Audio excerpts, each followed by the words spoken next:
They call it patriotism, but we call it what it is: pure, unfiltered bullshit. Welcome to Bluebird on Your Shoulder, where we cut through the MAGA madness with brutal honesty and zero apologies. No sugarcoating, no fake civility, just three guys, middle-aged and pissed off, breaking down the absurdity of right-wing delusion one episode at a time. If you think America deserves better than conspiracy theories and cult worship, you're in the right place. Liberal? Hell yes. Woke? Not a chance. We're here to roast the madness, expose the lies, and call out the grift. Because the only thing worse than MAGA's nonsense is pretending it makes sense. New episodes every week. Buckle up. And we're back. It's Bluebird on your shoulder for another one, episode 10. So it's a good episode. We have a guest tonight. So a wonderful friend of a friend. His name is the Mooger Fooger. So if you want to Well, bring your real name out there, that's fully up to you, my man. hey man, we're gonna But throw Shane Paisley as my actual name. Mooger Fooger's my handle. So there we go. There we go. There we go. Yeah. So welcome to the podcast. Thanks for joining us this week. Adding a couple more different viewpoints to the podcast this week. So in for good discussion and nice discourse and a return to sanity. So I think the conversation we were just having is actually a pretty good lead off topic. How social media is definitely impaired discourse and discussion, conversational mechanics in so many different ways. And I think impaired is absolutely at minimum. And then outright for some generations, it might have destroyed it completely.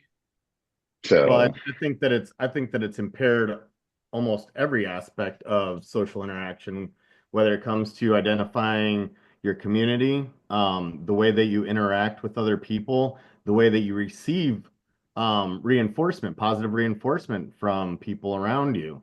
And then, of course, the echo chamber that algorithms have kind of forced us into, where we're exposed to things that provide us with a confirmation bias that makes us feel like we know exactly what we're talking about.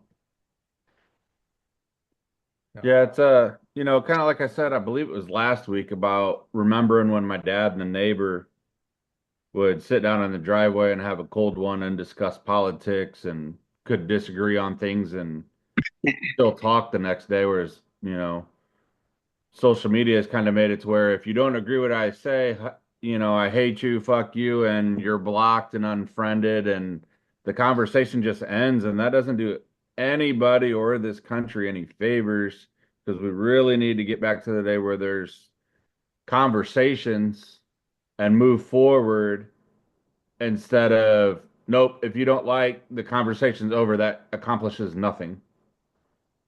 it's sad because like back in like let's just take the 60s. Like when you were a Republican, Democrat, whatever, it somehow it has turned into an NFL team Super Bowl playoff. It's been like, oh, my team won. And Mhm. now our star quarterback is going to lead us. No, man, we have lost the plot. It is supposed to be we're all going to come together on thoughts on issues that make sense. Yeah. Not that one team likes or the other team likes. What do you think makes sense? You don't have to vote a party line, by the way. It's perfectly legal to select different things that you feel in tune with. I've been mixed And ticket my entire life. Same. right. And so I don't know when it turned into a Super Bowl game, Yeah. but it has. And it has turned into, well, let's make this next leader our leader. Well, Hmm. oh, no, but dude, you work for us. I Yeah. don't work for you. You don't get to tell me what I have to do. You're supposed to listen to our voices and make Mhm. changes appropriately. And I think we've lost that as a country. And I Yeah. think social media is huge on making that divide. And I think everyone's guilty. I am. I think a lot of people are about taking sides easily over glass. Yeah, Ryan. I'm Big Dave. Yeah, I totally agree. Trolling Twitter is my favorite pastime. We we've Uh, we've talked we've talked quite a bit about how that echo chamber makes people emboldened to, assert themselves as being right all the time. And we all fall into these situations where we want to be so right that we're not listening at all. Instead we're telling people exactly how it is instead of listening to, their thoughts, fears, and anxieties, and then, trying to make sure that what we're our agenda that we're pushing isn't going too far and creating an even bigger divide that we're seeing. Hmm. That's an amazing point. I mean, our personal agendas will push us too far sometimes instead of listening. And I think one of the topics you guys wanted to bring up with me was like how I was a staunch conservative right kind of guy, a Yep. ditto head, Rush Limbaugh guy, And then yeah, exactly. It kind of makes me nauseous now too. But how how did I separate from that? Yeah. Yeah, it intrigues me quite a bit because I kind of find myself doing the same thing, but kind of in the other way. Like, so, little back history. I grew up in a split home. My stepdad's a very staunch Republican veteran. My father, God rest his soul, was a very proud union worker, Right. no military background. So I had always kind of been in the middle a little bit, had like agreed with some, disagreed with some. And then I found myself like in my early 20s, like very, very left on everything.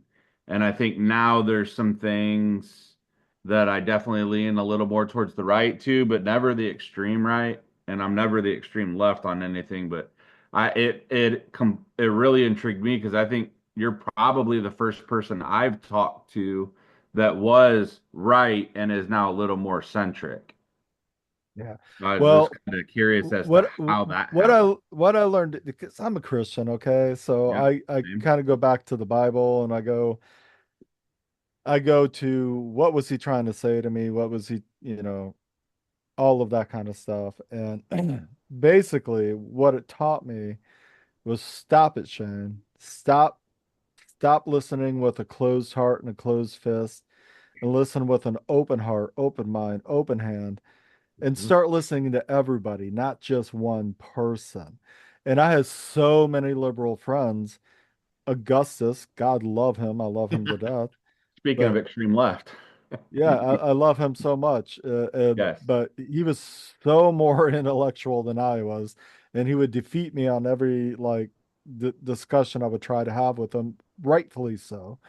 And so I started listening. And I have another dear friend who's super progressive and we stopped arguing and we just started discussing. Hmm. And I said, "Okay, man, where are you coming from with this?" And I said, and I would actually listen to him. Hmm. And then I he would listen to me. And whether we agreed at the end of the night after a few drinks or whatever, it didn't matter. We still separated as friends. He Hmm. taught me something. I put a few bugs in his ear and we went on our way. And then I started thinking, well, I'm going to start putting myself in a lot of people's shoes. It's like, what if I was this person? You took that right away from me. How would Yeah, I feel? How would Yeah. I feel about that? empathy is definitely a very lost feeling these days, that's for sure.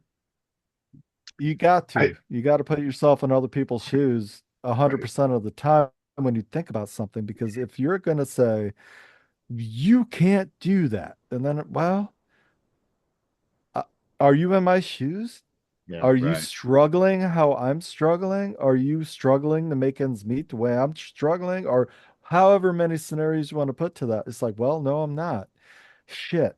Okay. Maybe I need to Right. step back Try to and see take that other point of view. a little more compassion to this. And I'm Hmm. not going to be so just stripping of your rights and stripping of this and stripping of that, and Hmm. so just so mean about it. Man, love is everything in my eyes, and that's not love. That's just not love. And It's I've learned love. So anyway. I think it's really interesting, right? Like you talked about you're willing to hear each other, right? And you're listening to understand, not to respond. You're Mhm. not listening to come up with your response or your counter or your, next. And I wonder how like I don't know when Americans became defined by their ideologies. I never defined people by their ideologies. I disagreed with people because of their ideologies and Right. conversate with people, but I never defined people by their ideologies. And it's so prominent in today's society that it's mind-blowing to me. And I recently actually ran into somebody who is completely apolitical, which Okay. I found to be a lot less common today than it used to be as well. Oh, yeah. Because I think the explosion of social media, it's making politics are somehow trendy. And what you were saying, having your team win is like cool. Mhm. And it's like bros and vibes. Like I saw a political analyst recently that's like issues almost don't matter anymore. It's all about voters and vibes. Yep. And Yeah. I think there's some truth to that. And that's terrifying. I think it's better than defining people by their ideologies, but now we're going to just talk about a complete lack of ideology. Right. You know what Well, I'm saying? Or where and if do you, you actually stand and how come it has to be, well, that's my team, so yes, I support it. Right. well, Or and some that's feel like, not my team, so no, I can't support it. That doesn't make sense to me because there's a duality to human beings, right. right? There's a natural duality to us. And like we're suppressing one side of ourselves because we're unwilling to hear anything. Like, yes, there's issues with MAGA that not never. Yeah. You couldn't pay me. I'll never agree. It won't happen. However, there's certain conservative issues where I'm like, I don't necessarily agree with you, but I understand. Yeah. And Oh, yeah. I get why you want that. And it probably would be really beneficial to you and your community. You know what I'm saying? So that's where the trade comes in, right? Like the bill comes out, right? And you get this and this, and I get this and this, and all of this stuff nobody's getting. And we move forward. And I think you were saying that, right? That come to the middle. What's the common sense? What Right. can we actually continue to bring to the table without, yeah, and I'm really guilty. I think you nailed me on that. Like I troll Twitter. I troll Twitter hard. I You can tell I troll Twitter hard because I won't call it the other thing. It's Twitter. And that's how hard I troll it. And I'm pretty vehemently mean on Twitter. Like, but I have met some people that took the time to get through it. And we've had some good discussions. You know what I'm saying? And we don't always end agreeing. But I think we end realizing that maybe there's still hope. I hope Like, so. I hope so. I really hope that more podcasts like this can bring the left and right together and we can meet in the center and we can walk away with maybe more understanding than we did coming in. It doesn't mean, man, it does not mean I have to agree with you on everything 100%. No one ever Yeah. said That's that just ever not logic. in the history of anyone. Yeah. All we want to do is like coexist. And I could so, eh, so despise your view on something. Doesn't mean I didn't need to despise you because Right. you are a human with an opinion, with a insight of something you think you are right on. Amen, man. That's awesome. But I'm never going to agree with you on that, but it Right. doesn't mean you have to argue. It doesn't mean you have to fight over it. How many times has that happened in the kitchen?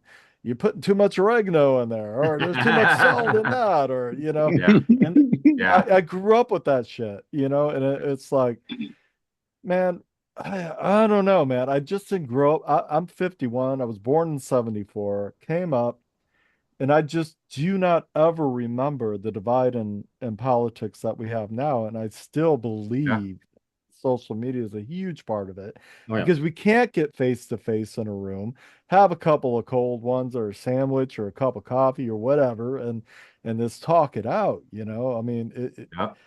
and the last time I hung out with Augustus, um, we hadn't, you know, we didn't really have any of that opportunity because there was too much going on. But I would love to sit down with him again and have a discussion because he's probably the smartest guy I know in my entire life. But um, I just think that, you know, the sky is not blue and the grass is not green. There is a middle in all of that. And, and I think that the more any of us really think about it, more so than not, we're all in the middle somewhere. We're all in the middle somewhere. I don't think anyone is completely left or completely right. I think I think we all have a middle gray matter that we can share and we can get along on. Well, So and if you even look at the voter base, you know, that is reflected in that. You know, over 50% of people don't identify themselves as liberal or conservative. They identify themselves as one of those in the middle. Mm-hmm. And and the and what I was actually thinking about when you were talking was, you know, I think that having these kinds of conversations and making it more normalized is something that we need to do in order to show our leaders that they need to stop dividing and start reaching across the aisle again, you know, because that's how we actually get anything done. We haven't had anything really accomplished in so long that, you know, the swing, you know, from the economy to, you know, social issues to everything is just getting bigger and wider until finally the clock is going to break. Yeah, I mean, perfect example of that is it's now 2025 and we haven't had a balanced budget since the Clinton administration. So you're talking pushing 30 years? Yeah. That's kind of sad. It's very sad. Ooh. And it's because each party, I don't care what party you're part of, they will cut off their nose to spite their own face. And Yep. they will kill certain beautiful, beautiful bills because it's left or it's right. And it's Right. like, will Yep. you Yeah, guys just for stop that simple this? fact. Yeah. That would actually be really good for everybody. I don't care Right. what side it's on, but you're just Right. cutting your nose off to spite your own face because it's not your team. Yeah, or It's they not throw your a hissy party. fit because there's one little thing in there that's minute in the old grand scheme of things, but because it wasn't their idea. Yeah. That's one so thing do you that I was really intrigued about what happened a couple weeks ago when Schumer, you know, voted voted away from his party, Yeah. you know, for that budget resolution. So, you know, you know, he wasn't necessarily wrong when he said, you know, this needed to get done so that we can try to do other things, you know. Right. I think Right. that you know, like my future ex-wife AOC is, you know, falling into that trope of, you know, she feels like she has to be loud and against the Republicans at every point. And I get the need for that, you know, because there's plenty of that on both sides. But Oh yeah. when when you're not willing to find where you can come together and actually get something done, and instead it's all about, you know, popularizing your vitriol for the other side, well, do that's going to you do continue do that. you think our system, the way we're set up with our Congress and our House and our Senate, the executive and so forth, that we could ever support a multi-party system? Like, because we would never have a coalition government because we don't have a parliamentary system, right? So, like, that's not going to necessarily happen. But I think that two-party system helps this divide. It helps this Oh team yeah. Yeah, mentality, it right? does. And I think what we were all saying is everyone kind of rare to be the extreme wing. right? Like I know the extreme left drives me up the wall, and the extreme right kind of violates my moralities. Yeah. You Right. know what I'm saying? But then, like the extreme left, they violate my sanity. Yeah. Yeah. Like I think the that's too system. crazy for me. But there's no other option, right? Like you can vote a third party. You can be a libertarian. You could Tea Party. We had that for a while. I actually think MAGA is an unnatural mutation of the Tea Party. So over those years, Yeah. so I think that happened. But I really think like you get two choices, right? And if you vote for third party, I don't want to say you're throwing your vote away because all votes matter. But you're not going to win, not ever. No, I mean it was No. the I mean, closest Ross Perot was came Ross close, right? Perot. If he would have not been Twice. in and out, he was going to win. Right. Well, Ross Perot caused two consecutive non-majority vote Right. presidents. Correct. So Right. because he was so unbelievably strong in the third party, we Yep. currently have a non-majority vote president. We Yeah. won't get into that because they don't understand that. When I try to talk to them, they're like, "No, we are the majority." No, Actually, or not. more people didn't vote for him than did, but more people voted for him than anybody else. Right. So you did win. So, Yeah. but if you add your third party votes, then more people just didn't, right? But Well, and that, JFK, Well, but JFK is also a non-majority you could say the same president. thing about Kamala too, though, is the other way between the third party and Trump, voted not for her. Oh no, for sure, You know, 100%, he was a weak candidate. 100%. No, But we yeah, have a non-majority president. That's what we have, yeah, right? yeah. Like, and across the board, and it's not uncommon. And it's I the think it's first one happened. since It's happened Bush, I more than a believe. handful of times. It's definitely happened more than a handful of times. Um, Vote so on him. 12 or 13 times. I looked it up not too long ago because I was curious. So he's the But first one since Bush, and he's done it twice now. yeah, okay. Oh, that's fair. So, but I think there was a difference between this time and that time, and I'll give him Yes. that. He did win a majority of votes cast. Like he did last time, he didn't win the popular vote, won the EC Right. route. So there's a big difference between those two victories. Right. yeah. This was a majority of the country that voted said this guy. Yeah. So he just So didn't hang. says the hanging Chad.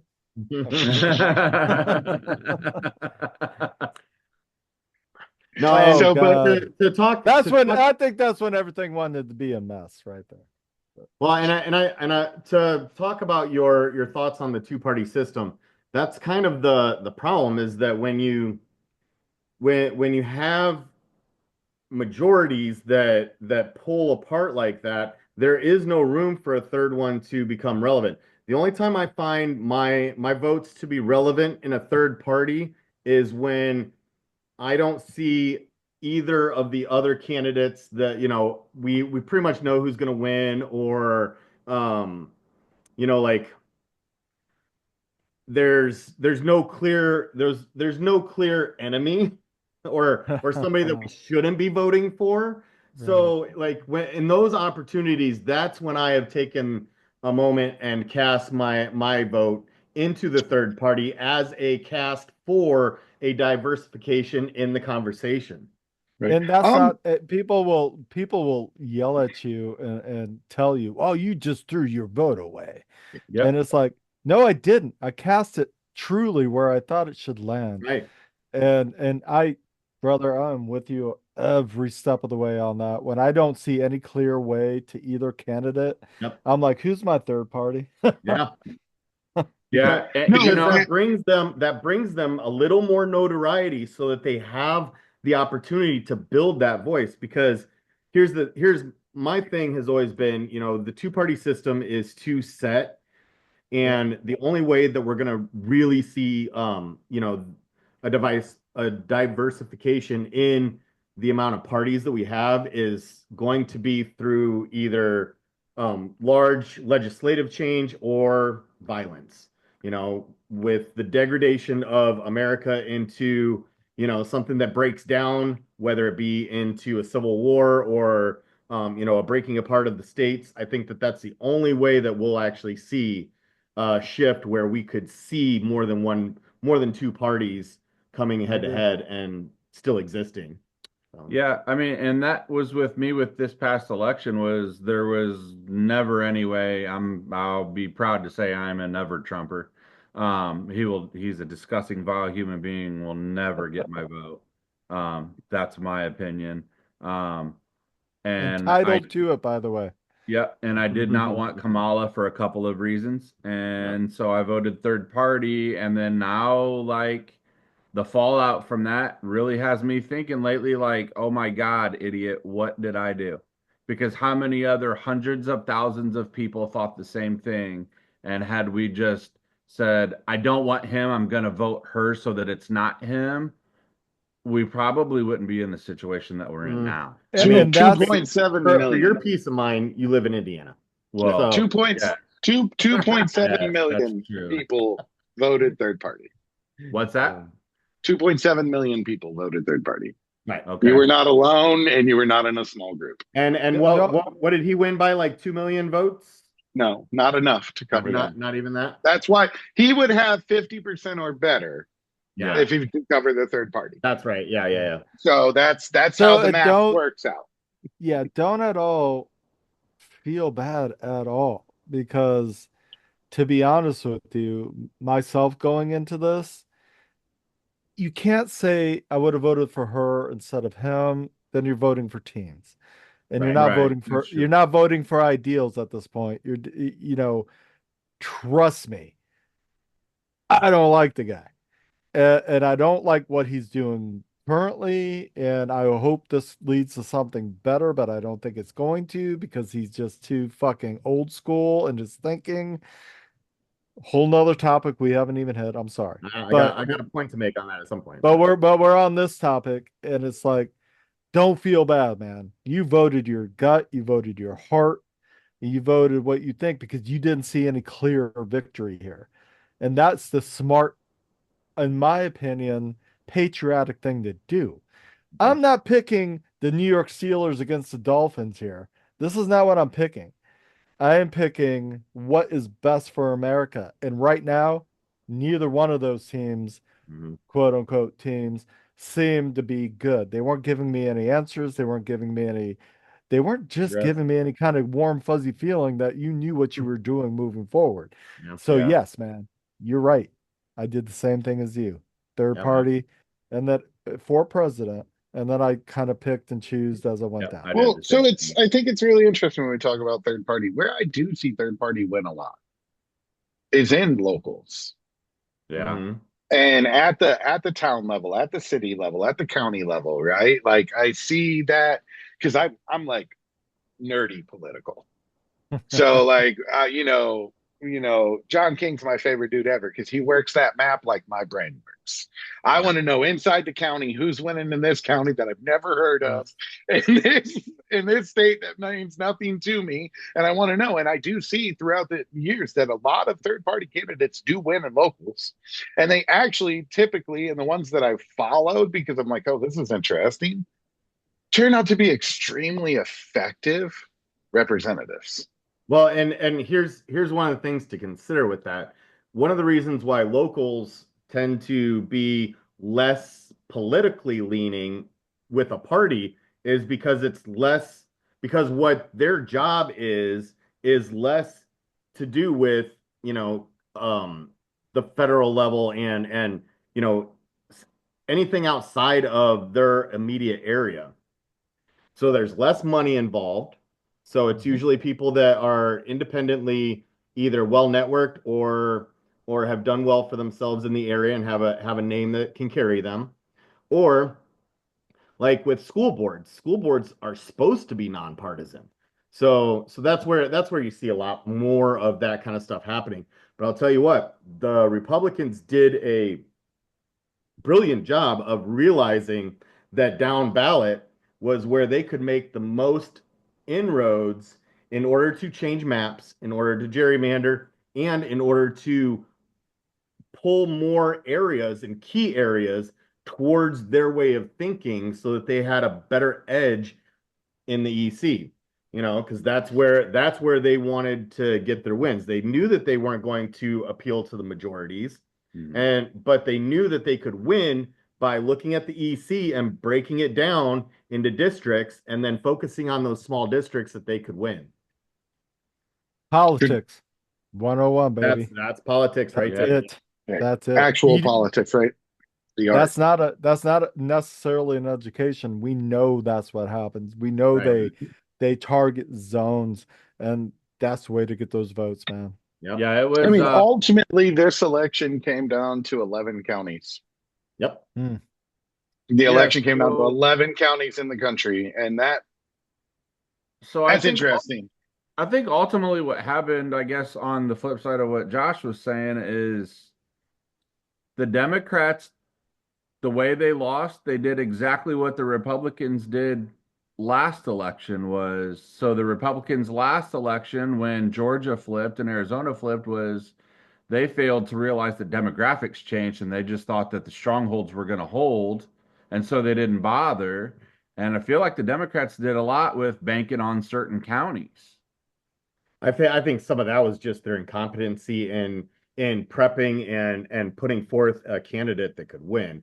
So we had a situation where the Democrats were behind the eight ball. We had an economy that wasn't doing great. You know, we were still trying to flesh out some of the mess that, COVID left behind and stuff like that. And so there wasn't enough time and there wasn't enough effort put towards those events. And with Kamala coming out, after Biden's slow non-start and not being able to and that's what you're going to leave it at, a slow non-start? Like that debate didn't happen? I'm not gonna let you do that, bro. Dude, I sat there with my head in between my legs, bro. Like, oh my God, they were right. He doesn't know we're on planet Earth. I couldn't do it. It was awful. Oh, okay. So now we're talking about this. I found Biden a sad story, not as a president, not as a president. Absolutely. Please don't take it as that from me. Yeah. I found my mom float into dementia. Yeah. And I found it so sad. Mm-hmm. And I found this guy, like, you guys are pony and puppet show this guy all over the place. Mm-hmm. He's not well, man. Yeah. Get him off of the treadmill. Get him help. Because he is, I mean, come on, man. We all heard we all saw the evidence. We saw it. And to me, everyone was like laugh at it or and I'm sorry, I'm not a conservative, I'm not a liberal. I just saw it as sad. I'm like, get this man off the treadmill, man. Get him some help.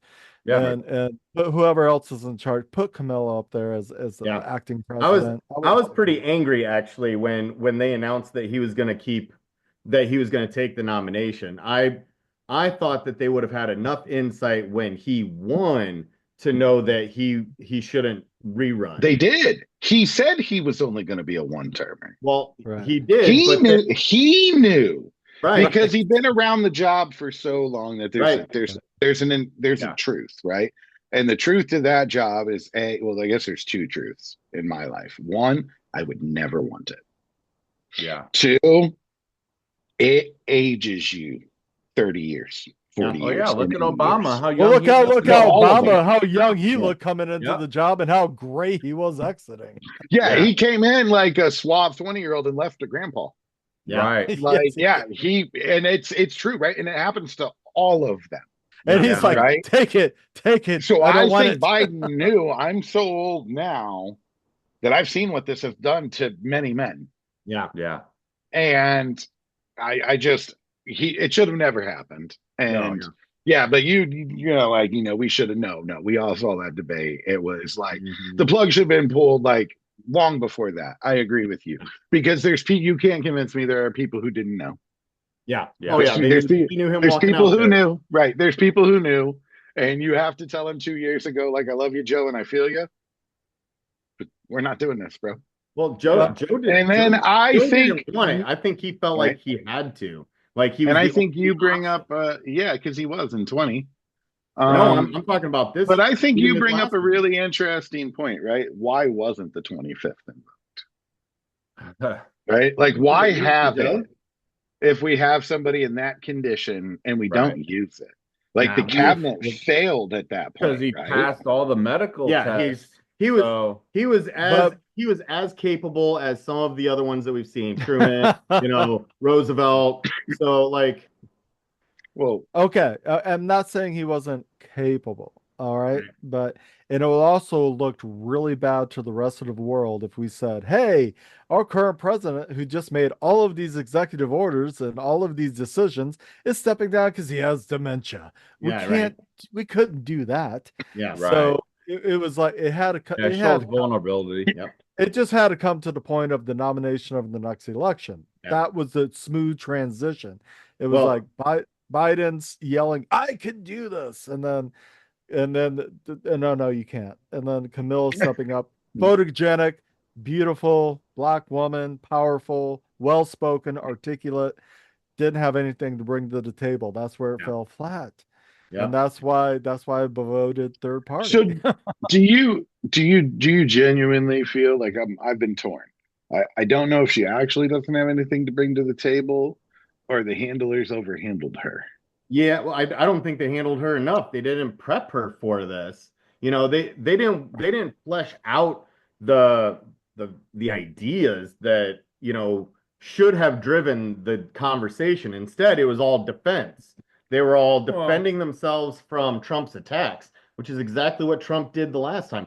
I found it to be sad on both sides, both the right for not getting their shit together enough to put him away and bring somebody worthwhile to the table. Oh, And thank for God. them Yep. not knowing when Joe won that he shouldn't run again and that they should have been grooming somebody yeah. with a conversation that could have taken over that mantle. Yeah, But we all know I that think for like me the what happened with her is that I mean, obviously everyone knows, her legal career and, pretty profound attorney in California. And I mean, I would say the way their debate went was it was her comfort zone. It was a prosecutor against a convict, quite literally. Um, and the way she debated him was as such, and she destroyed him in that debate, in my opinion, but they didn't talk about anything. It was all Yeah.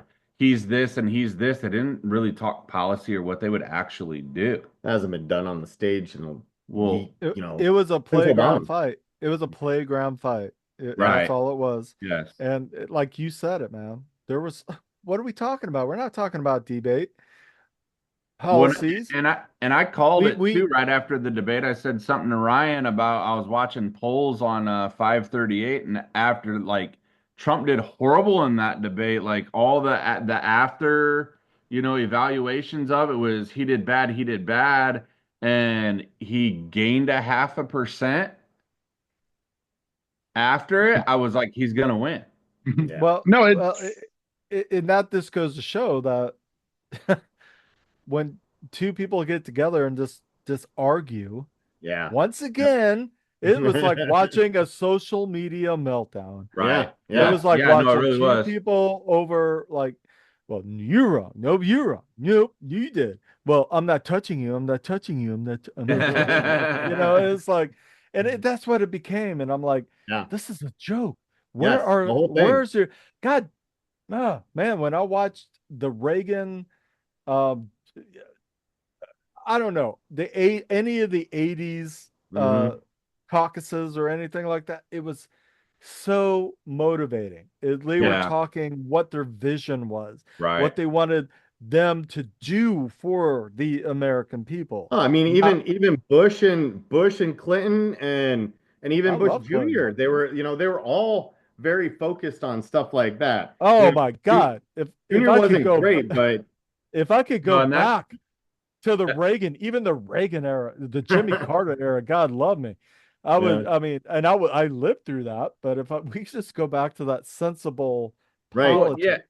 and I think that's the big thing, right? Like, is ever since Trump got in, the idea of someone being like you brought up, we'll just say Bush too, uh, came across as not the smartest guy, but very presidential. Yeah. As soon as Trump started, like the idea of being presidential and what that looks like is out the door. Oh my God, completely. I might not have agreed with everything Bill Clinton or Bush or even Barack Obama, who I loved, maybe I didn't agree with everything, Mhm. but my God, they were presidential. Yeah, They were they honored the presidential, office. man. Yeah. Well, and And they there's gave, something to be said about that. They were yeah, because statesmen. growing up, it was when you asked young kids what you want to be, nobody says I want to be the president anymore. Eh, not They don't anymore. have that quote unquote role model at that position to look up to. I want to be an I got oligarch. I got I want to be an oligarch. Oh my. Yeah, no, really interesting, right? Like very interesting topics. I think we should do something current, Yeah, definitely. Ryan, I know you said you had something that you wanted to talk to Shane about after we talked to him the other night because there was a very That's not interesting. that's not current. Oh, Hey, oh, No, I but was we could wanting That definitely was do. one day ago. Yeah. I was wanting to get into some other subjects for sure. So Yeah. yeah. Go ahead, So Ryan. hit me. no, so definitely I find it interesting that you've moved to the left while maintaining Christianity, right? Like I'm a God believing man. You know what I'm saying? I'm in the same boat, and that seems to be the most mind blowing thing for both sides. When I explain to them, yes, I have these, liberal viewpoints, which I don't look as liberalism. I just look at good faith human being. You said it earlier. If I was them, how would I feel about this? And I don't want to put anybody in that position. And I've always kind of looked at it as, in my opinion, that's what Jesus would have done, Mhm. right? So I kind of hold on to that. But how did you find that transition, right? Like you're Well, like walking I away said, from what we're supposed to vote, right? Like right. Okay. In the mid 90s to early 2000s, I was just completely right. It was like, blah, blah, blah, blah, blah, blah, angry young man, as they would call it. I paid my way through college. Why is anybody getting relief from this bullshit? I'm the one who paid my way through. I made it here. I made my own. I was just such an idiot. And, but the things I never differed on and never cared about, gay marriage, who cares? If you love somebody, love them, marry them. Divorce lawyers are gonna fucking love you. Okay? I mean, that's all I gotta say about that. But honestly, I if got you you. have deep, caring relationship with somebody, I don't care. I don't care. God, who would? Why is that even a subject? Why is that even a talking point? Not Hmm. to me, even being a Christian, to me, the Bible never says anything against that, in my opinion. People can hate mail me.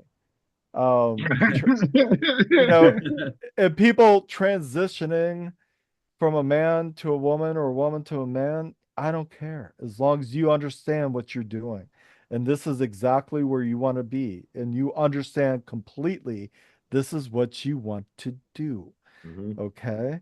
And then the other issue is pro-life, pro-choice. I am pro-life, 100% pro-life, but I completely support the decision and rights of a woman. Okay, Hmm. or that woman and her mate or her husband, and if they decide they want to abort, okay, I can't take that right away from you. Incest, rape, like some kind of horrible situation, that's a discussion, man. That's a gray area for me, and I'm not going to sit here and tell you that I have a definitive answer on that. I don't. um Guns, I love the fact that people can own, and reasonable people can own guns and and have guns. I hate guns. I don't like shooting them. I don't like them in the house. I don't like them around me. But my God, if I'm in McDonald's and some asshole decides to get up and try to like shoot the place up, and some guy carrying is a well-mannered citizen and can take him out, thank you. But I also believe in stricter gun legislation. I think I you need to I register. Yeah, yeah. I'm a prior soldier, so I carry, you know, Nice. Thank and you. and as a liberal, I completely think that well, and as a soldier, I think that everybody needs to go through training in order Oh, to be carrying. thank If you. there's the amount of people that end up getting themselves killed by carrying a weapon and not knowing how to use it is staggering. Like they don't even want to talk about that because it all makes sense Yeah. to force them to have training. It makes sense because a gun is more lethal almost than a car. Okay, or maybe as equally lethal as a car. So you have to go through training, you have to get a Yep. permit, you have to get a Right. Yep. license, you have to insure your car, don't you? Yep. Maybe you should have to insure your gun. I don't know. I'm just saying certain things. People are going to hate me that are Second Amendment. That I'm going to say I love the fact that you can carry. I love the fact that you are responsible with your weapon, but your weapon needs to be checked. Your weapon needs to be, you need to have training, you need to have licensing. That gun needs to be licensed. It needs to Yeah. be registered, and it needs to be registered to you. So, Yep. like, if somebody stole my car and ran somebody over, that Right. license plate would lead back to me. Yep. It's going to lead back to you. It's a Exactly. responsibility. Yep. And I have no problem against the Second Amendment. Carry all the guns you want. Just be responsible with them, license them, train them, Yep. get be responsible with them. That's all I ask, man. And Yeah, and I and don't I think any of us are going to disagree with yeah. that take at all. Yeah. And I'd even go so far as to say that I think that there should be um federally registered classes that we as taxpayer foot the bill for as a Why not? support to that, as in, just like the militia used to bring their own weapons to, when they were called up. And then it became that they were given weapons when to take home with them in case they needed to be called up. And now it's we in the military have weapons that we keep locked up so that we can never respond when we need to. But then all of these guys who have zero training have 50 guns at home, and Jesus. and Yeah. they end up having a kid that shoots themselves. So Yeah. the common sense is just missing from that conversation. And as like you went over like the major hot topic issues I find to be the least relevant to what needs to happen, what the discussions need to be. So I think first off, you just gave Elon heartburn talking about the federal taxpayer funding some program. I just want to let you know Doge would end your contract on that, bro. So that's all there's going to be to that. I actually think it's a fantastic idea that I've never actually. We've talked about this at great lengths, and I've never heard you bring up that particular facet of it. So I think that's a really great idea. I think you nailed it. We're all pro 2A. I also think in reasonable and rhyme, and I think things need to be done so tragedies don't happen, right? Yeah. So, and I think that it's just Yeah, because goes back to clearly the that team T's mentality, aren't right? working. Right. Well, at any modern, right? It doesn't work, right? And for current and like the state we live in right now, you pretty much be any Yahoo and get yourself an Yeah. AR-15, an AK-47 platformed gun. You know what I'm saying? Like Yeah. it's like really like Yeah. Fully I understand. automatic I stance, understand. I handguns mean, with I'll be explosives honest. on it. I'll be honest. I'm gonna get myself an AR-15 because why not? But I'm also signed up for classes Yep. to figure out how to use that properly. Right. So that you know what I'm saying. It's not just I know how to go shoot a tree with it, but how do you actually tactically use it properly, right? So, and they have those classes down here, and they're actually fairly because you said taxpayer funded for all three courses. It's like $250, Yeah, That's that's not about bad. normal. and And it's and they that's subsidize fairly it, cheap, right? you know. Yeah, that's fairly cheap, right? So, but I also think like um moving into like I got to bring this up. There's just too many people who have reached out that want to hear this portion of the podcast this week. So I've literally had people like, yeah, I can't wait. So we have to talk about the text or the signal, Sure. or I don't really actually fully understand the Hey, so messaging look at app. you because your handle says, The signal user 0007. "Are Yeah, it you was the James. leaker?" Yeah. No, well, I figure it was probably James Bond because that's what it seems like. It seems like it was some ghost. That's who they're trying to blame it on. Yeah, I know. It's like this some ghost of fart in the wind somewhere along here. But I just think I don't know. I'm not qualified to tell you what shouldn't, isn't typically classified, right? I have no formal education or experience with that in any way, shape, or form. I just know I've never seen anything like that before in all my years, where some inform like there were strike times, there were strike packages, there were explanations of what triggers would trigger certain strike packages. And I think that in the wrong hands, there's language right now where nobody could have used it for it. I don't necessarily think I agree with that in theorem. So you're going to tell me like, so it was against the Houthis, right, in Yemen, and I get that, and I get that they're rebels, but there's 300,000 of them, and they're fully funded and backed by Iran, which isn't a poor country, Right. right? Like, and they have modern military capabilities in Iran, and the Houthis have modern military capabilities. And I just think in the right hands, you can't tell me that Iran doesn't know where the aircraft carriers are, or where those particular types of planes, where their squadrons are in the Middle East spaces. I'm assuming that foreign governments know that about us just as well as we know that about them, right? I can't think that all these foreign governments are incompetent. So in the wrong hands, that could have absolutely, in my opinion, I believe, endangered the lives of American service people. And I don't have a problem with the mistake. I don't have a problem with it actually happening. I have two problems. One, when the journalist realized it was real, because he didn't think it was real, he called the White House because he has those ties and said, "Hey, so I think you guys fucked up," and they kind of blew him off. And the second thing I think is wrong is nobody's willing to own up to the mistake. Not even a little bit. That's Now the we're looking. big Now we're, and difference. so that makes me afraid. Do not deny. If you can't admit poor behavior, behavior will not change. Right. And I was the king of poor behavior that put me in lots of poor situations. And if I wouldn't have admitted that I was, in fact, the problem, I Yeah. wouldn't have changed. So the amount of people that now, and I know one thing, Mag is like, oh, nothing burger.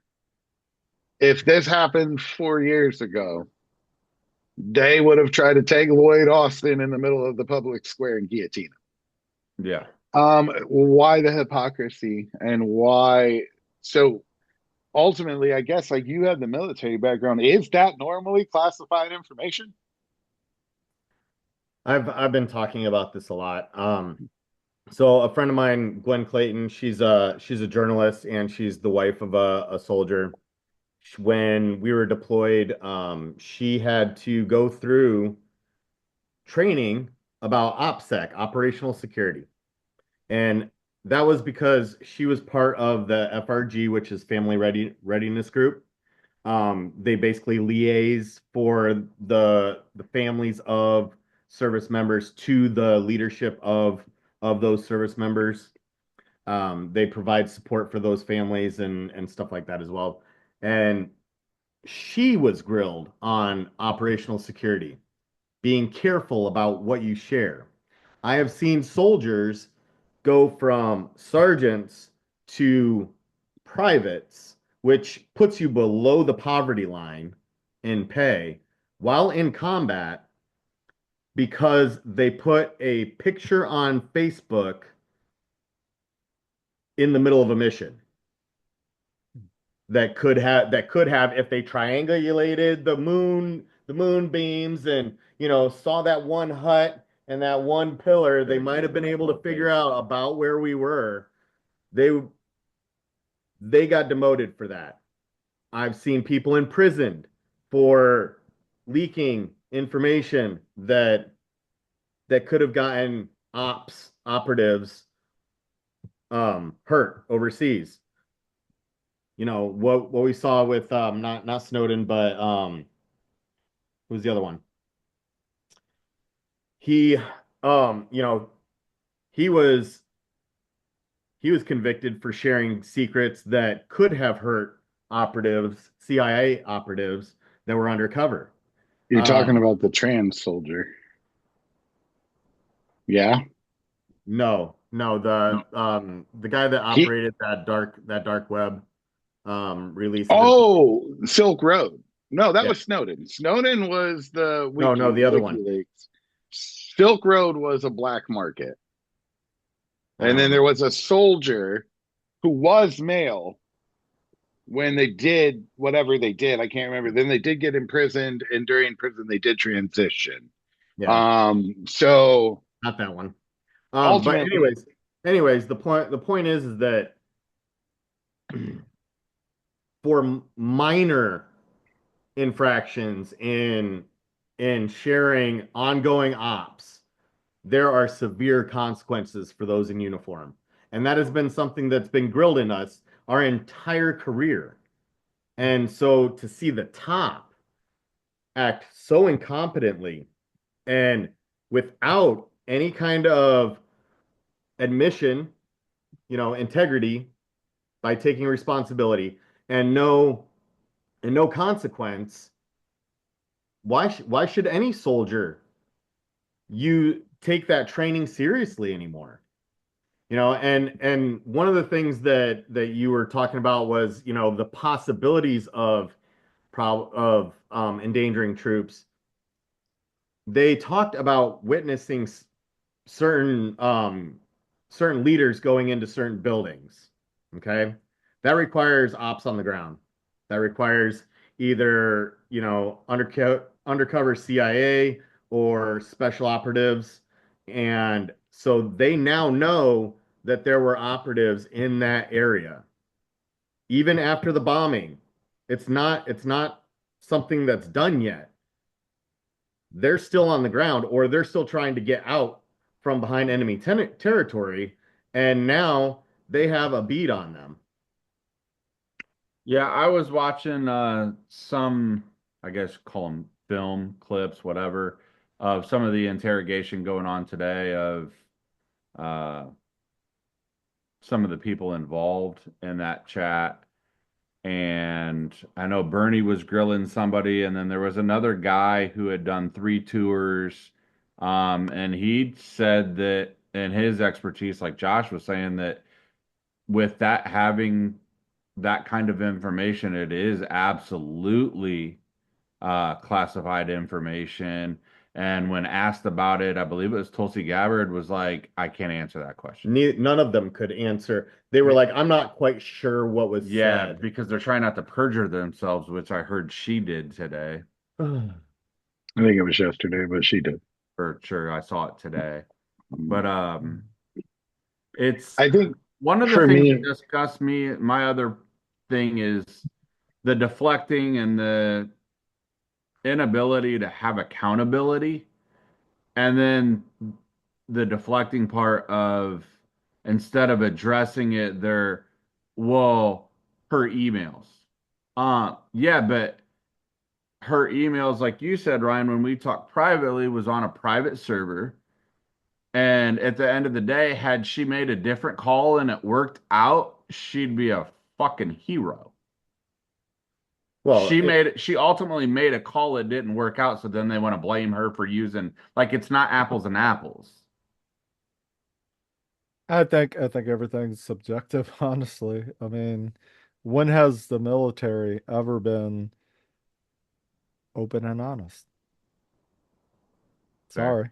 well, that's kind of the name of the game, though. Is after Right. the fact, we most soldiers want open and honest, you know, um, explanation. So we do after action reviews every single exercise, every single mission that we go on, and it's to identify our positives, our negatives, and figure out things that we need to do differently. So in a way, the United States military is built to be open and honest after the fact. Right. So So I Yeah, had a friend, like one of my best friends did 4 tours in Afghanistan, mhm. and it fucked him up. I Oh mean, yeah. he's fucked up. I mean, not in a general way, but physically, he's just gonna always have problems. I'm And it's 100% it's disabled. unfortunate, but he did it on honor and duty, and he went and Right. he did what he had to do. That's right. And now everyone can decipher everything on the back end, but these are the guys, you, thank you, that you were there. You did the work. You did what your mission was.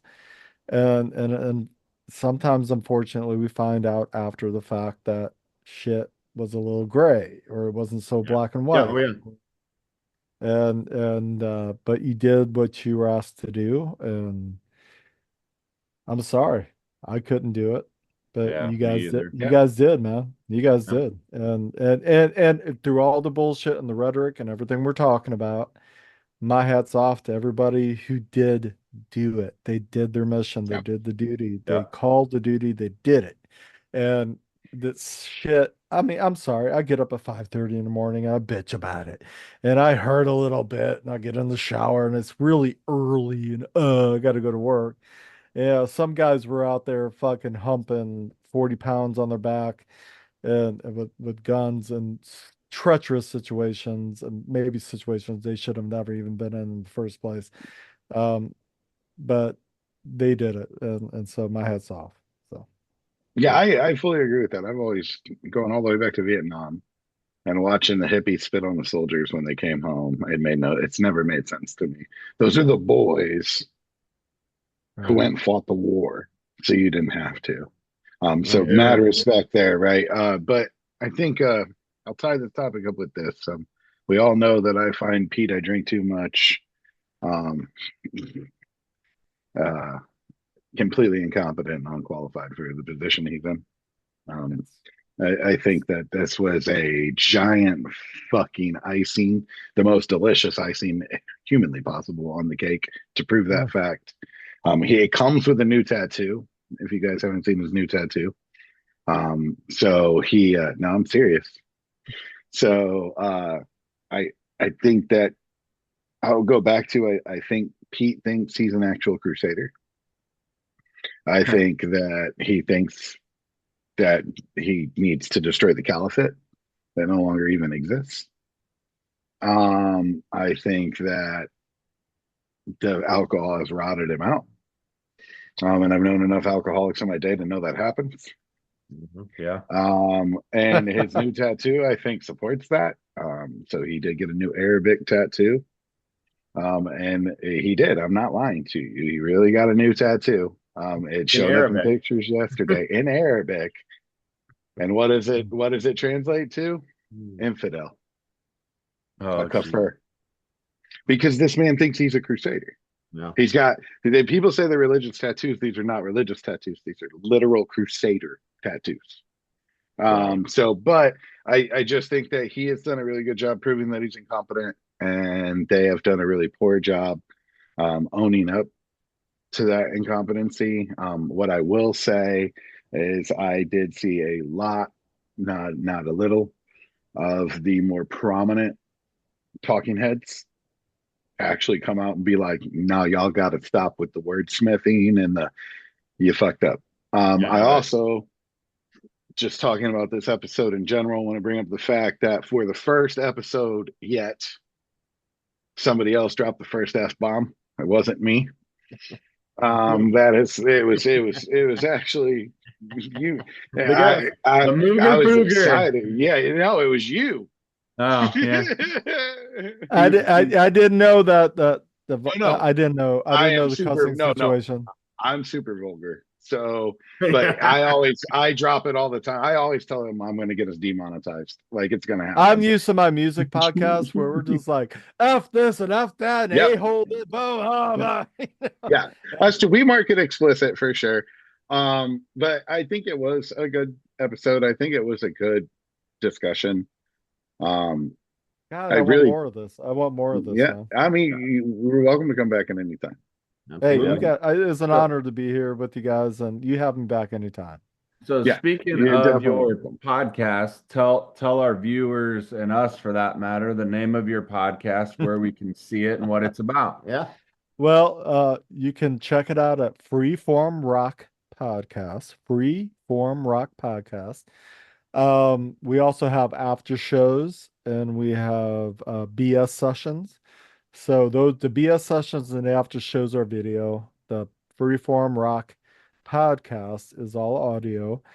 It's an incredibly entertaining show if you'd like to, you know, just kick back a bunch of vodka and get like silly with yourself and listen. I don't know, man. We have such a good time. We have such a good time. We're brothers. We're when we do these podcasts or these after shows or these BS sessions, we're all just hanging out, throwing back a couple cold ones, busting balls on music, and no one goes home crying. No one takes their balls and go home.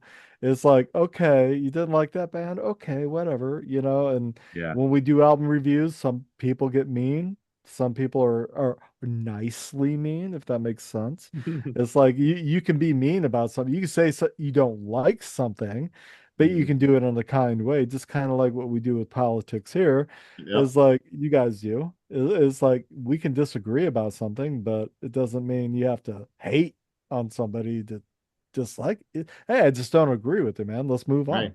Yeah. Yeah. Yeah. What do you Anyway, think about that's the it. new Linkin Park? That's what we do with music. Anyway, that's what we do. What do you think about the new Linkin Park?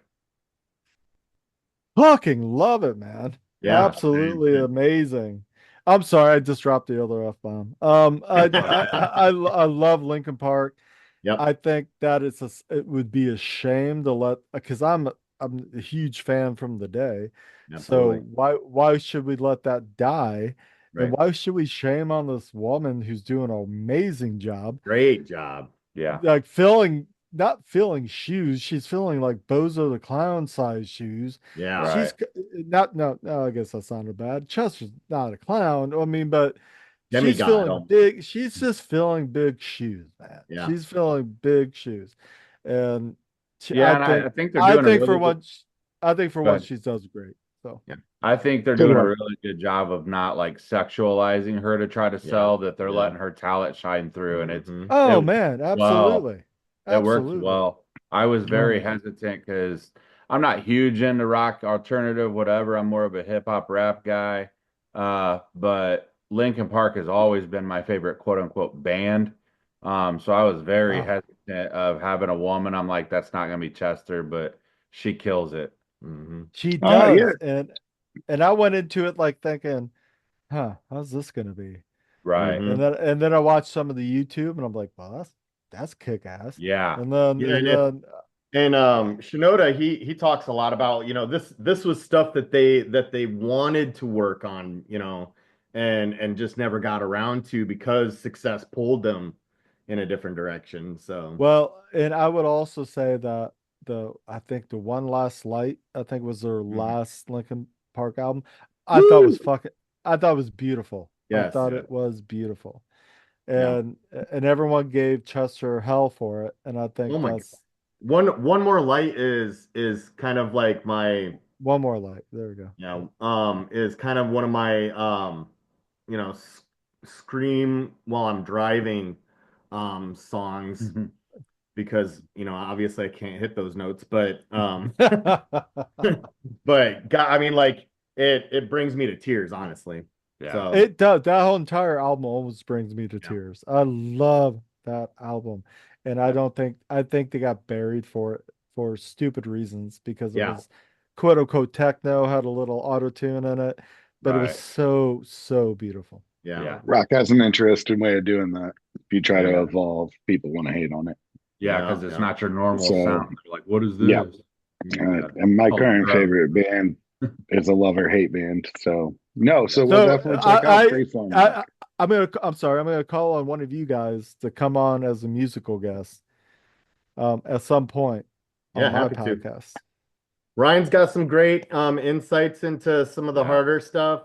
I've got my my opinions about the 90s and early 2000s bands, but Can you hang after we stop this for a yeah, minute? yeah, Just okay, cool. yeah, I'm yeah. sorry. I'm sorry. We can actually stop it. We had a good week. No, I take no. This is our normal stopping time. We're Yep, actually yep. Yeah. over, We're at which an I hour said and it 30 was going to minutes. run over. I said it was going to run over. It did. Okay.